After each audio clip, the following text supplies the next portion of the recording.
बिस्मिल्लाहिर्रहमानिर्रहीम। अस्सलामुअलैकुम वरहमतुल्लाह वबरकातुहू।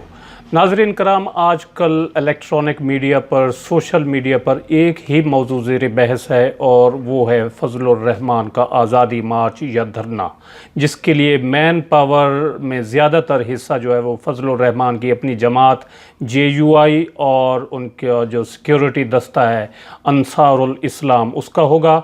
लेकिन उन्हें पीपल्स पार्टी की जो है वो सिंध की हद तक लॉजिस्टिक सपोर्ट भी उन्हें हासिल होगी। नून लीग ने भी उनकी हिमायत का ऐलान कर रखा है। फजलुर रहमान ने दोस्तों, जब इमरान खान ने 2014 में इस्लामाबाद में धरना दिया था तो फजलुर रहमान ने पार्लियामेंट के इजलास में खड़े होकर खिताब करते हुए कहा था कि अपोजिशन यानी इमरान खान के मुतालबात में गैर माकूलियत पाई जाती है। यानी इमरान खान के जो मुतालबात थे 4 हलकों को खोलने के कि उनमें धांधली हुई है, तो वो मुतालबा उनके नज़दीक गैर माकूल था। लेकिन अब फजलुर रहमान साहब कह रहे हैं कि वो वज़ीर आज़म इमरान खान के इस्तीफ़े के मुतालबे से 1 इंच भी पीछे नहीं हटेंगे। तो क्या ये मुतालबा किसी भी लिहाज से माकूलियत के मीज़ान पर पूरा उतरता है या नहीं? नाज़रीन कराम, फजलुर रहमान का सिर्फ़ एक मसला है और वो है प्रोटोकॉल, क्योंकि वो गुज़श्ता 30 बरसों से प्रोटोकॉल को किसी न किसी तरीके से इंजॉय करते चले आ रहे हैं। कभी खारजा अमूर की कमेटी के चेयरमैन रहे वो, कभी अपोजिशन लीडर रहे, कभी कश्मीर कमेटी के चेयरमैन, और इन पोजीशंस में जो मुराद उन्हें हासिल होती थी यानी प्रोटोकॉल, तनख्वाह और मिनिस्टर्स इनक्लेव में बंगला, तो जब से इमरान खान की हुकूमत आई है और ख़ुशकिस्मती से फजलुर रहमान साहब इलेक्शन हार गए हैं, तो ये सब चीज़ें उनसे छिन गई हैं। तो अब ये मार्चों और धरनों पर उतर आए हैं। नाज़रीन कराम, मौलाना की सियासत का महवर और मरकज़ जो है वो इस्लाम और मज़हब है, जो कि उनकी जमात के नाम से भी ज़ाहिर है, जमीयत उलमाए इस्लाम। मैं अपने नाजरीन ख़ुसूसन JUI के सपोर्टर्स के सामने कुछ सवालात रखता हूँ। दयानतदारी से इन सवालों के जवाब आप कमेंट सेक्शन में ज़रूर देंगे। पहला तो ये है कि मौलाना फजलुर रहमान ने इस आज़ादी मार्च या धरने के लिए अपने जो सपोर्टर्स को मोबलाइज़ करने के लिए उन्होंने उनके बकौल 15 मिलियन मार्च किए, तो वो उन्होंने नामूस रिसालत के नाम पर किए हैं। तौहीन रिसालत और तौहीन मज़हब का ये लोग सहारा लेते हैं। तो गुज़श्ता ये 30 बरसों से कौमी असम्बली के मेंबर बनते चले आ रहे हैं, तो वो कोई ऐसे 3-4 कवानीन बता दे जो उन्होंने तौहीन रिसालत और तौहीन मज़हब के ख़िलाफ़ बनवाए हों। आपने सियासत करनी है तो सीधी तरह सियासत करें और लोगों का मज़हब के नाम पर इस्तेसाल न करें। दूसरा ये है कि वो गुज़श्ता 10 सालों से कश्मीर कमेटी के चेयरमैन रहे हैं, जब उनके इशाइये, असराने, ज़ोहराने, खाने, खाबे, लस्सियाँ ये सब सरकारी ख़जाने से चल रही थी।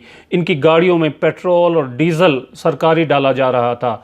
जब उनका घर सरकारी ख़र्चे पर अवाम के टैक्सों के पैसे से चल रहा था, तो मौलाना ने इन 10 सालों में कश्मीर के हवाले से कोई ठोस काम किया हो? कोई 10 खबरें ऐसी दिखा दें जो इंटरनेशनल मीडिया पर, BBC पर चली हों। तीसरा ये है कि मौलाना के फॉलोअर्स ये बता दें कि मौलाना फजलुर रहमान कभी अपनी ज़िंदगी में कायदे आज़म के मज़ार पर फातिहा पढ़ने के लिए तशरीफ़ ले गए हों। फजलुर रहमान के वालिद मुफ्ती महमूद का ये फ़िक्रा बड़ा तारीख़ी और मशहूर है कि उन्होंने कहा था कि शुक्र है कि वो पाकिस्तान बनाने के गुनाह में शरीक नहीं थे। कायदे आज़म मोहम्मद अली जिन्नाह रहमतुल्लाह अलैह को इन लोगों ने काफ़िर आज़म तक कहा और आज ये लोग पाकिस्तान के ठेकेदार बने हुए हैं। कायदे आज़म रहमतुल्लाह अलैह से किसी सहाफ़ी ने सवाल किया था कि आपको क्या पड़ी है पाकिस्तान बनाने की? आप ऐशो इशरत की ज़िंदगी सुकून से बरतानिया में बसर कर सकते थे, लेकिन आपने अपने लिए एक मुश्किल रास्ते का इंतखाब किया है। पिछले 7 सालों से आप धक्के खा रहे हैं, यानी 1940 से लेकर 1947 तक। तो आपको क्या मिला है?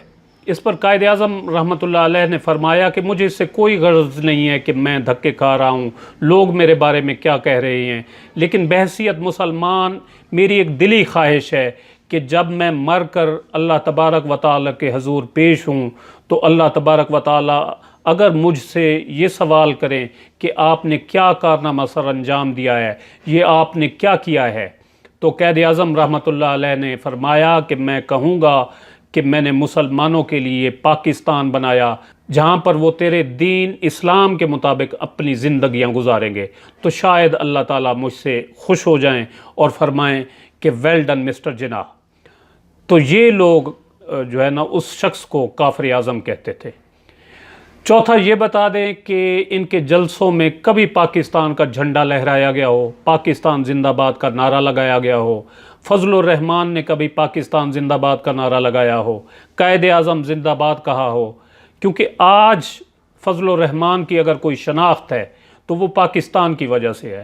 یہ قائد اعظم کی دی ہوئی آزادی کی بدولت ہے کہ وہ آج مارچ یا دھرنا دینے کے لیے نکلے ہوئے ہیں، ورنہ آج فضل الرحمان ہندوستان میں کسی ہندو بنیے کے تلوے چاٹ رہا ہوتا۔